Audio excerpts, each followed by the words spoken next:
Oh, bah les sous-titres. Je suis le lead game designer chez Techland. Bienvenue pour l'édition Gamescom du Day to Know. Vous pouvez voir les précédents épisodes sur notre chaîne YouTube. Il révèle beaucoup de détails sur le jeu et montre des gameplays de jeux uniques. Donc si vous les avez pas vus, n'hésitez pas à aller les voir. La dernière fois, on vous a parlé des monstres, des infectés ennemis. Donc aujourd'hui, on va parler de comment les combattre. Et pas seulement eux, mais aussi plein d'autres menaces que vous allez rencontrer dans le monde de Dying Light 2. Parmi eux, les humains. Malheureusement, les humains peuvent être aussi cruels, etc. Et spécialement lors d'une apocalypse. Oula. Avant de parler du combat, parlons de la base. Comment évoluer dans la ville? Si vous avez vu nos précédents épisodes, vous avez vu une large portion de la population de la ville a été changée en tant que monstre. C'est pour ça qu'il est très difficile de se déplacer. Cependant, vous pouvez courir, escalader, rouler, etc. pour explorer le monde de Dying Light 2. Et via le parcours.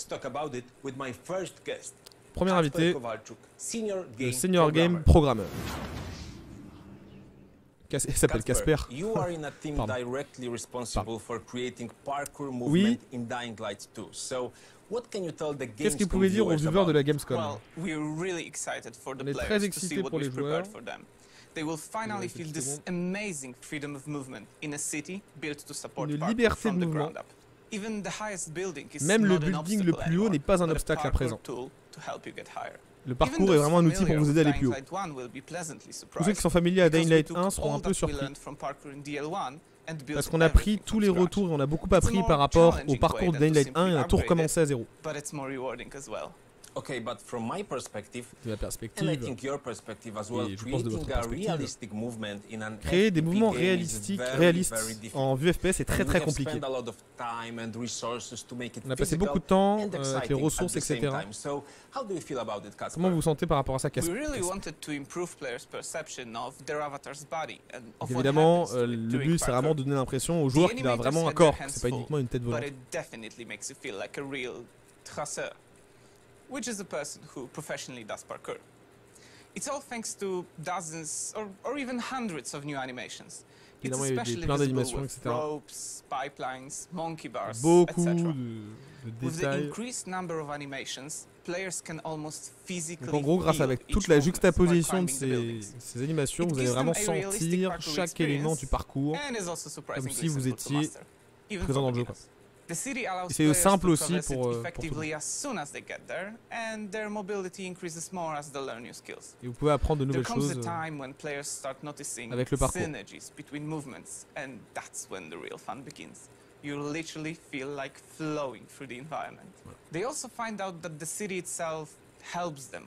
Et la ville aide aussi par le parcours.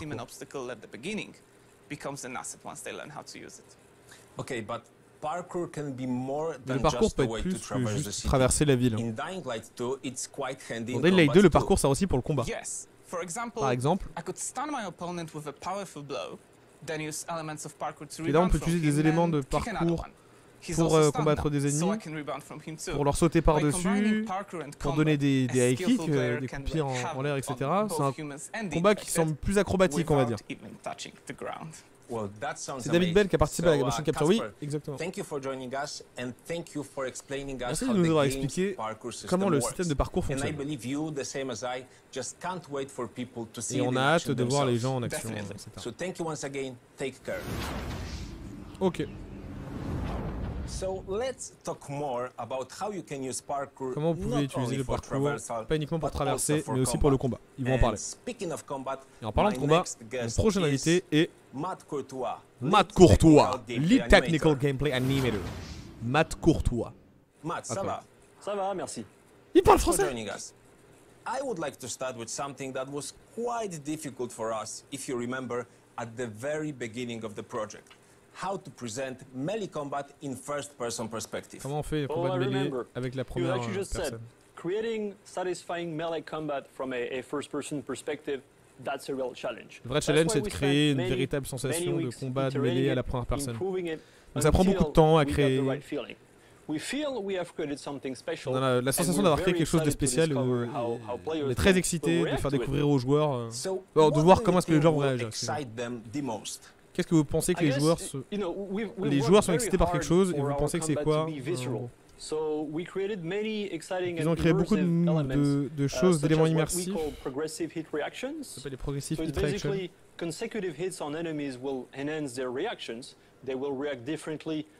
c'est différents coups en fait. Et les ennemis vont réagir différemment en fonction du coup. Après j'ai l'impression qu'il y a des dégâts localisés aussi. Par contre, moi je trouve qu'en vrai, là il parle, mais c'est pas chiant. Enfin, je sais pas comment vous dire. La direction de vos coups aussi ont une importance, comme dans chevalerie en fait. Ils ont travaillé avec un statman professionnel.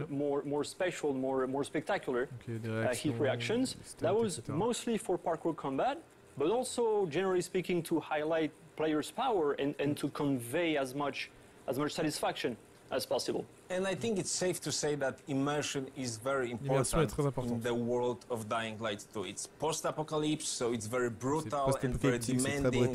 So to survive, you really need to step up your game. So I don't know, maybe you have some tips for the players. Vous avez des conseils pour les joueurs pour survivre dans le monde? My best advice would be to be creative serait d'être créatif so, en like combat. Comme on l'a mentionné plus tôt, dans Dying Light 2, le parcours et le combat sont vraiment connectés. Ça peut donner la possibilité aux joueurs de combiner l'un et l'autre de façon très simple. Vous pouvez utiliser l'environnement en combat, vous pouvez donner un kick à un ennemi après avoir couru sur un mur. Vous pouvez utiliser un ennemi pour en faire un peu ce que vous voulez, comme par exemple l'utiliser pour vous projeter. Ça me semble un peu cheaté ça.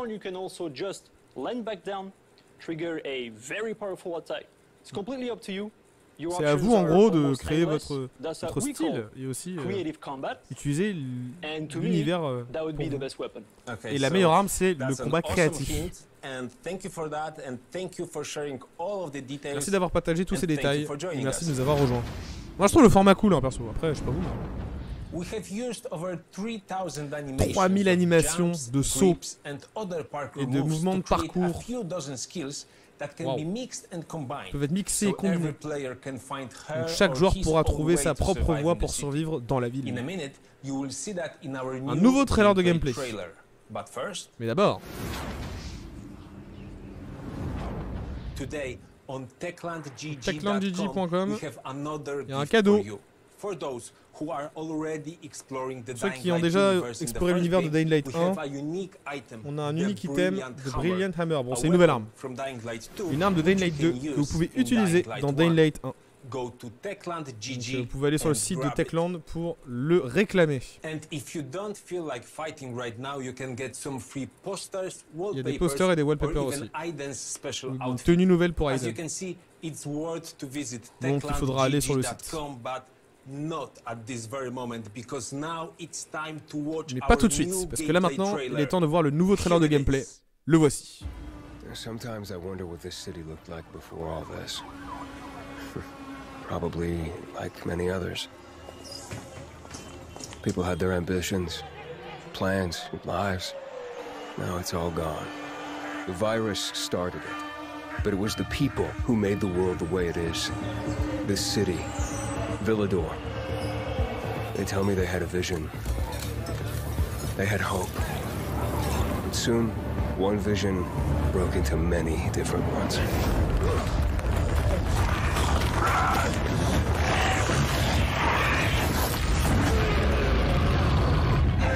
Instead of fighting together, people stood against each other. War broke out. Was it a little bird met a broken leg? Hope died.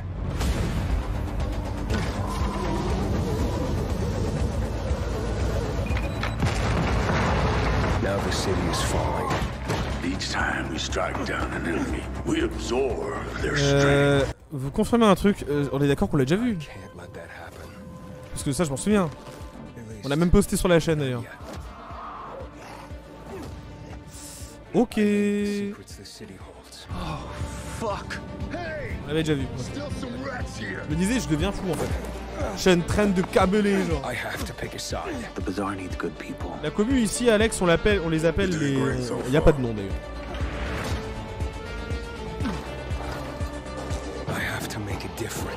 Bonsoir les sexy. J'en ai marre.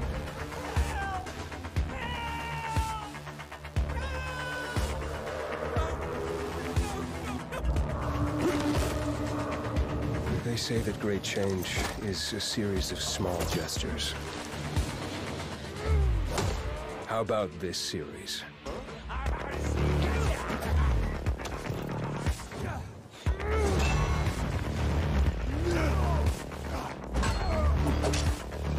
Après, n'oubliez pas qu'il y a la compression YouTube, les enfants. C'est important de le savoir.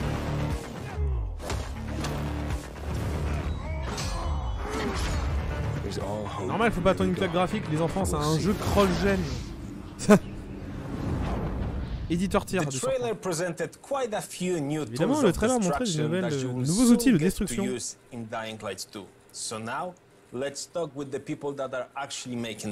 Marek Musiał, lead 3D weapon artist, and Szymon Strauss, the producer of the weapons team. Producteur de la team. Excusez-moi. Pardon.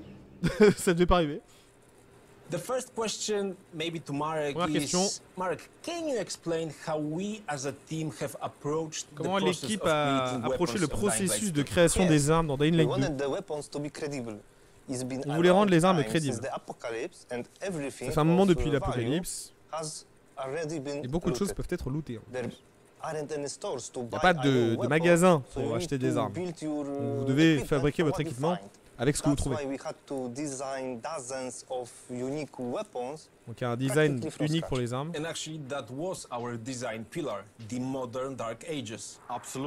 Modern Dark Ages is this concept of c'est le concept d'une civilisation déchue qui a ramené les gens à des âges plus anciens. Donc il n'y a pas de loi, il n'y a pas de règles, il n'y a pas de technologie. C'est pour ça que notre arme sera d'en créer de façon la plus violente possible. L'inspiration. Les citoyens de Ville d'Or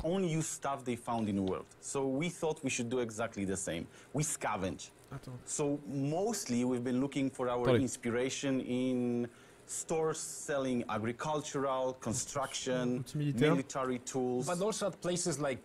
Pour les armes, ils ont pris plein de trucs différents avec des trucs qu'on trouvait. Ils ont pris aussi des trucs militaires, etc. En fait, c'est une sorte de résolver un peu à la Far Cry 6. En gros, tu prends des trucs par terre et puis tu fais différents trucs, quoi.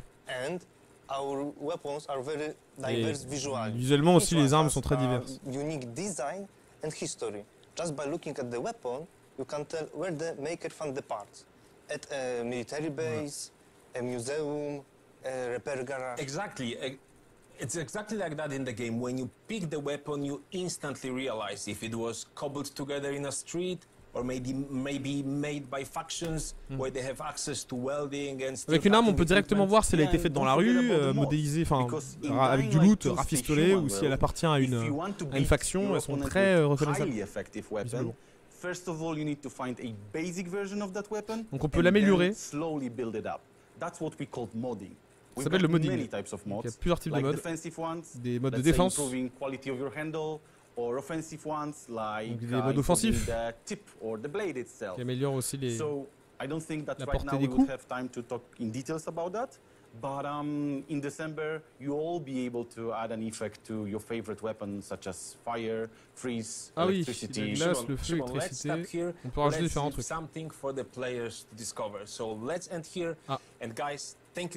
Il a dit on va laisser les joueurs découvrir vos gueules. En gros, c'est ce qui s'est passé. Hein. Avant de parler avec mon dernier invité. Il y a un truc. Especially you, Gamescom viewers, we are waiting for your submissions. Il y a quoi, un concours? And if you are thinking about competing in the cosplay category, you will want to hear this one. Let me present to you the grand jury that will be choosing the best. Donc là, c'est juste les meilleurs cosplayers de Dying Light 2, hein, voilà. Donc. Welcome, Irina Meyer, il y a un jury. Lightning Cosplay, Narga and Aoki, and Enginite, and of course, fingers crossed for you, our community. Bon, là après. The best cosplay win. Bon, c'est un cours de cosplay. Voilà, bon. On va te dire, ça passe, ça passe. Le dernier invité va expliquer comment la ville elle-même affecte les combats et les mouvements. Salut. And Adam Michałowski, senior game programmer. Hi, Timon. Gentlemen, there's this saying that when you really want to achieve something, the whole world aligns to help you. Le monde s'aligne pour aider. Basically, that's what is happening in Dying Light 2 arrive Stay dans Human. Dying Light 2. Exactly. Basé sur les choix des joueurs, le joueur change littéralement. Le monde change littéralement. Et vous aide à achever vos objectifs en combat, etc. Par exemple, le gameplay sera totalement différent. Ça dépend de la faction que vous supportez, les survivors ou les peacekeepers. Est-ce que vous avez plus de détails à donner? Les différences entre les factions, ça définit quel groupe vous êtes. En fait, les factions ont des façons d'explorer la ville et aussi de combattre les ennemis. Et en gros, la ville, en fait, plus une faction va avancer, plus elle va s'établir visiblement. Et plus je pense, visiblement, la ville va être adaptée pour le groupe que vous avez choisi, que vous avez rejoint. Et ça va vous aider en gros à battre les ennemis. C'est compliqué de traduire phrase par phrase, parce que tu tournes l'attention une seconde et...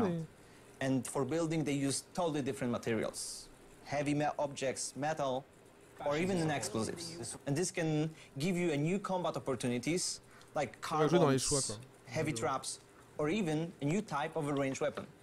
Yeah, and what's important is that we don't need to remain loyal to on sera mal accueillis selon notre camp aussi, oui. The city is divided into several zones, and it's in each of them. Non, il n'y a pas de souci de VF malheureusement, Alex. J'essaie de traduire au mieux.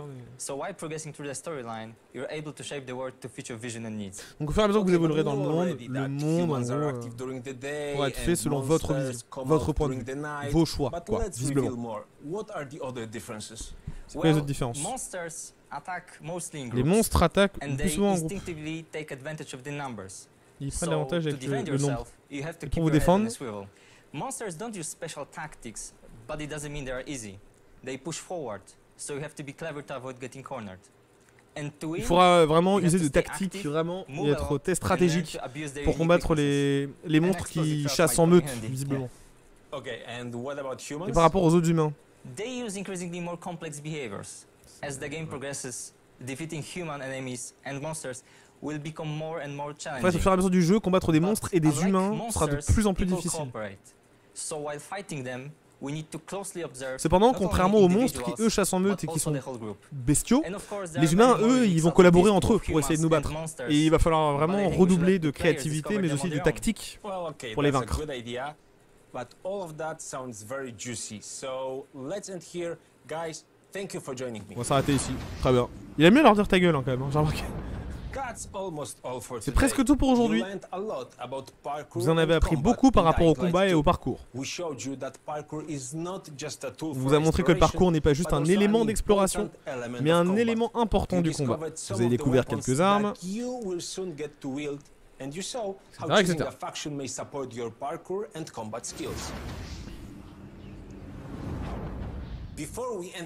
Avant de terminer cet épisode, une autre annonce spéciale. Oh, Dying Light 1 arrive sur Nintendo Switch. C'est officiel. C'est cool ça, bah, je vais le tweeter.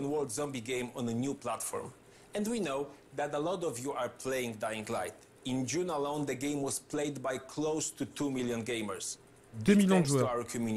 La main au feu, comme disait quelqu'un tout à l'heure, que ça va relancer l'intérêt du jeu. Wow. Ah oui. Il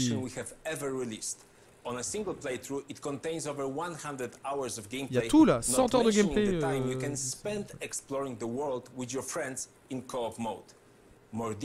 Plus de détails prochainement.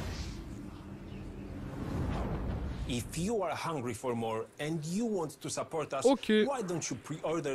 Non, le 2 il pourra tourner sur Switch. Hein. Il faudra juste baisser plein de trucs, hein, mais il va tourner. C'est tout pour aujourd'hui. On se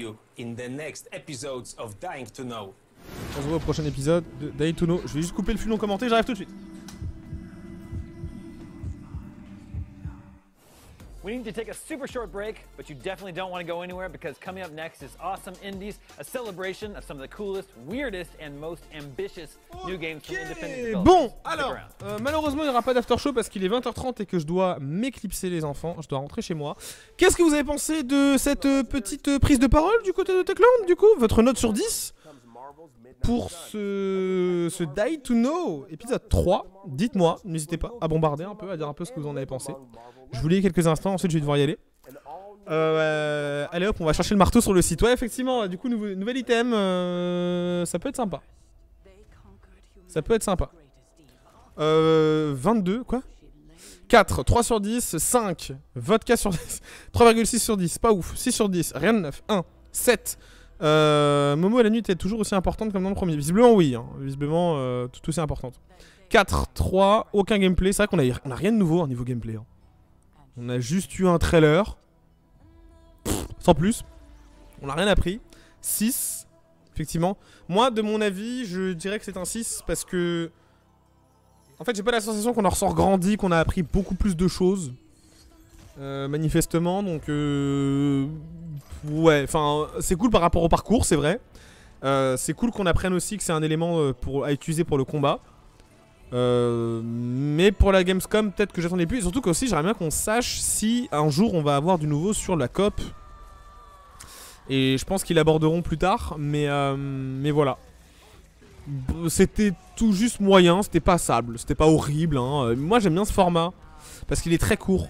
On a quand même commencé à 10, il s'est terminé à 30, donc ça a duré 20 minutes. C'est très bien. Moi Et le fait que les devs parlent, moi j'ai jamais rien eu contre ça. Parce que je trouve que c'est important de pas voir que des trailers dans tous les sens. Enfin, personnellement, ça m'intéresse de voir l'avis des gens qui ont travaillé sur un jeu. C'est quand même des êtres humains aussi. Ils ont un savoir quand même, une expérience à partager. C'est juste quand c'est trop long que c'est chiant. Quand c'est trop long, oui, c'est relou. Mais comme quand quelqu'un parle trop longtemps, enfin, c'est relou. Mais moi, des petites pastilles comme ça où les gens parlent pas plus de 5 minutes, 3 minutes, moi ça m'intéresse personnellement. Donc voilà. Très bon format. C'est juste que non, on a les informations. Bof quoi. Voilà. Affaire à suivre. Bon. C'est léger, mais en même temps, on en savait déjà beaucoup. C'est vrai qu'on en savait déjà beaucoup. Mais peut-être que... faut peut-être en profiter pour révéler des choses inédites. Donc voilà, ce jeu, j'en ai vraiment marre de le voir partout. Hein. C'est juste terrible. C'était illustré, ça qui était bon. Oui, puis en plus, ils illustrent, tu vois. Effectivement, c'est pas comme d'autres confs où vraiment tu peines à avoir le truc, où c'est un peu bizarre, quoi. Donc voilà. Non, mais pour moi, on va dire que c'est validé. On va dire que c'est validé, et puis voilà. Ça les coups sur le second stream. Ah bon? Ah, c'est pas normal du tout. Tant pis, dommage. J'ai pas fait attention. C'était bien pour les devs, mais on a rien vu de neuf. Ouais. Malheureusement. Ils ont fini le live, je crois. Hein. Ah non, pas du tout. Je sais pas. C'est un peu bizarre. Bref. En tout cas, les amis, merci beaucoup d'avoir été présents pour suivre cette conf. Évidemment, les choses ne s'arrêtent pas là. Bien au contraire. Puisque à suivre, sur Jeux Vidéo Magazine, il y a Rose qui va commencer son live dans un peu moins d'une demi-heure. Et qui va jouer à Horizon Zero Dawn PlayStation 5 avec la nouvelle mise à jour qui a été partagée. Moi je vais y aller, j'ai une soirée crêpe qui m'attend. Entre autres. Donc, et c'est moi qui l'ai fait en plus. Donc, ça fait plaisir. Merci beaucoup d'avoir été présent. Prenez soin de vous. À tout à l'heure pour ceux qui matent du coup le stream de Rose. Et puis après Rose, enfin en même temps que Rose quasiment, il y aura le live de Max sur le Future Game Show sur la conférence. Donc la chaîne ne s'arrête pas toute la soirée. Passez une bonne soirée, que ce soit avec nous ou sans nous. Bref, je vous aime quand même. Et puis, merci beaucoup. Et puis à très vite, quoi. Voilà. Bisous Olympe, bisous Edcou, bisous Pierre, bisous Laura, bisous Nounours, bisous Elmike, bisous également à Kant, à Olivier. Bisous à toutes et à tous. C'est une fin de live. Bon appétit à tous. Et j'espère qu'on se reverra très bientôt, bien sûr. Au revoir. Je vous aime. D'amour et d'eau fraîche, bien sûr.